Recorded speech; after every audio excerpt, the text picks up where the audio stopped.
Ciao a tutti, oggi in questo video vi mostrerò come, partendo da una testolina d'aglio e 3 stuzzicadenti, si possa poi ottenere questo, che è il punto di partenza per poter coltivare dell'aglio in casa ed ottenere davvero degli ottimi risultati. In questo video vi mostrerò tutte le fasi, dalla semina alla crescita. Io vi consiglio di seguirlo e provare a rifare ciò che vi mostrerò, perché sono certo che se lo farete, alla fine i risultati vi daranno davvero delle grandi soddisfazioni.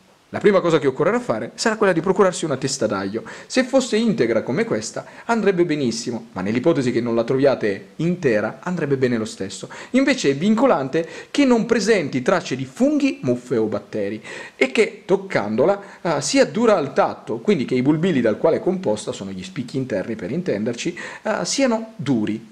Ed una volta trovata, questa andrà cimata. Ma in che modo? Allora, iniziamo a capire che la testa d'aglio ha una parte superiore, che è quella dove c'è il picciolo per intenderci, e una parte inferiore, che è quella dove c'è il cerchio. Quindi basterà prendere un coltello, mi raccomando che abbia la punta, e semplicemente, facendo molto piano, perché non bisogna incidere i bulbili che ci sono sotto, semplicemente tirar via la pellicina che ricopre i bulbilli e che li unisce, in questo modo.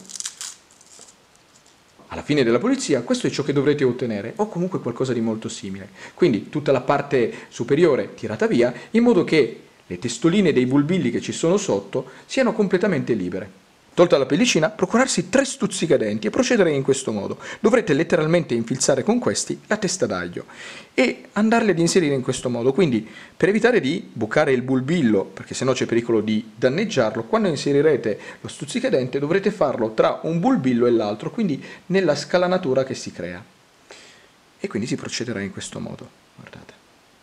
Quando inserirete lo stuzzicadente, però, non lo inserite in questo modo, ma così, più o meno a 45 gradi, e spingete letteralmente il tutto dentro. E il primo stuzzicadente è stato messo. Procedere così anche per gli altri. Considerate che avete 3 stuzzicadenti e dovrete dividere i 360 gradi in modo che tutti e 3 vengano messi più o meno alla stessa distanza uno dall'altro. Questo è il risultato che, in teoria, dovreste poi ottenere. Adesso procurarsi un contenitore. Se trovate un bicchiere possibilmente trasparente andrà benissimo, e fare questa operazione, semplicemente andare ad adagiare la testolina in questa maniera. La funzione degli stuzzicadenti è quella di non fare andare sul fondo ad appoggiarsi la testa d'aglio, ma tenerla sospesa di qualche centimetro. Dopodiché semplicemente prendere un pochettino di acqua e andare a riempire il bicchiere, e mettete tanta acqua sino a che il livello di questa non vada a toccare e superare di almeno 1 centimetro il fondo della testolina d'aglio. Così sarà perfetto. Riempito il bicchiere, posizionare il tutto in un punto dove prenda molta luce, però mi raccomando non i raggi del sole diretti, e semplicemente aspettare che nella parte basale inizino a spuntare le radici e nella parte apicali i germogli. Trascorse soltanto 24 ore dall'inizio dell'esperimento, guardate un po', le prime radici sono iniziate a spuntare fuori. E non sono spuntate soltanto le radici, infatti, andando a guardare all'apice, già i primi germogli sono spuntati. Direi che ha una crescita davvero miracolosa e rapida. Arrivati al secondo giorno, le radici sono circa 1,5 cm e i germogli più o meno 2. Al terzo giorno le radici sono circa 2 cm, a differenza dei germogli che invece sono cresciuti molto di più e adesso sono circa 4. Ed arrivati al quarto giorno le radici sì sono cresciute, ma i germogli sono letteralmente esplosi e sono più o meno 10 cm. Quindi adesso si potrà passare tranquillamente allo step successivo, o volendo aspettare ancora qualche giorno che i germogli all'apice crescano di qualche centimetro, dopodiché procedere. Trascorsi 7 giorni dall'inizio dell'esperimento, questo è ciò che si è ottenuto. Sia le radici che i germogli si sono sviluppati ulteriormente e questi superano di gran lunga i 10 cm, quindi direi che è davvero arrivato il momento di passare allo step successivo. E per farlo sarà sufficiente togliere gli stuzzicadenti, in questo modo, dopodiché, casomai aiutandovi con uno stuzzicadente, tirare via la pellicina che unisce la testolina d'aglio, in questo modo, tirarla via tutta, ed una volta che sarà privo della pellicina si potranno staccare in maniera assolutamente delicata, così.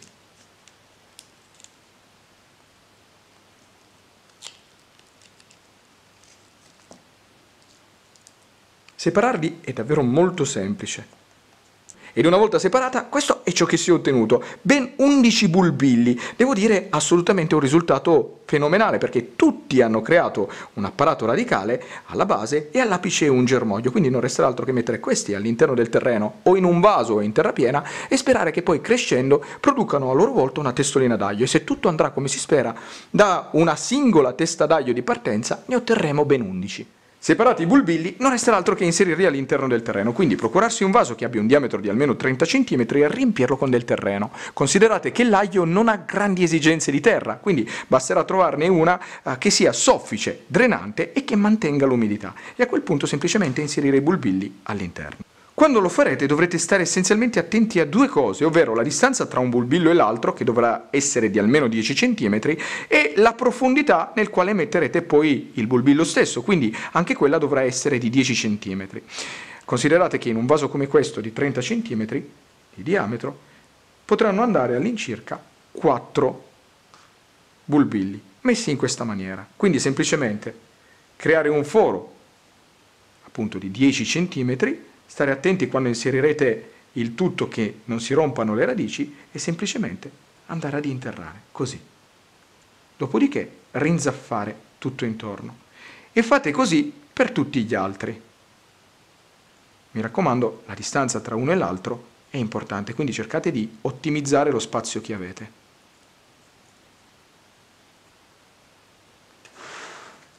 Terminata la semina, bagnare il tutto molto abbondantemente. Fate in modo che la prima settimana il terreno sia costantemente umido, invece dalla seconda settimana in poi si potrà bagnare solo quando questo tenderà ad asciugarsi. Posizionare il tutto in un punto dove prenda molta luce, ma mi raccomando, non i raggi del sole diretti, almeno per i primi 10 giorni, dopodiché tranquillamente anche i raggi del sole. Trascorsi altri 2 giorni, guardate come le piantine si siano sviluppate. Mi raccomando, non date troppa acqua alle piante, quindi bagnate soltanto quando il terreno tenderà ad asciugarsi, perché sennò rischierete seriamente di farle marcire e quindi morire. Nell'ipotesi che voi non vogliate coltivarlo in vaso ma in terra piena, allora occorrerà creare dei filari distanti gli uni dagli altri 30 cm e nello stesso filare i bulbi dovranno avere una distanza minima tra di loro di 10 cm. Man mano che la pianta crescerà, aumenteranno anche il numero delle foglie e le loro dimensioni, che potrebbero raggiungere addirittura i 50 cm, e se messa in condizioni ideali, la pianta potrebbe addirittura fiorire. Intorno al quinto mese, la pianta dovrebbe iniziare a far seccare le foglie e sarà proprio quello il momento in cui si potrà eseguire la raccolta, quindi estrarre dal terreno tutto ciò che c'è, pulirlo e semplicemente farlo essiccare. Fare asciugare l'aglio è davvero molto semplice, basterà semplicemente metterlo in un luogo asciutto e fresco e la natura farà tutto da sola. E con questo il video si conclude, spero che vi sia servito per imparare qualcosa di nuovo, di utile e di divertente. Se vi è piaciuto, mi raccomando, lasciate un commento, mettete un mi piace, ma soprattutto iscrivetevi al canale, e già che ci siete dategliela un'occhiata, perché sono quasi sicuro che adesso con i video che ho caricato, casomai qualcosa di carino all'interno del canale riuscirete a trovarlo. Detto questo, vi saluto e vi aspetto al prossimo video.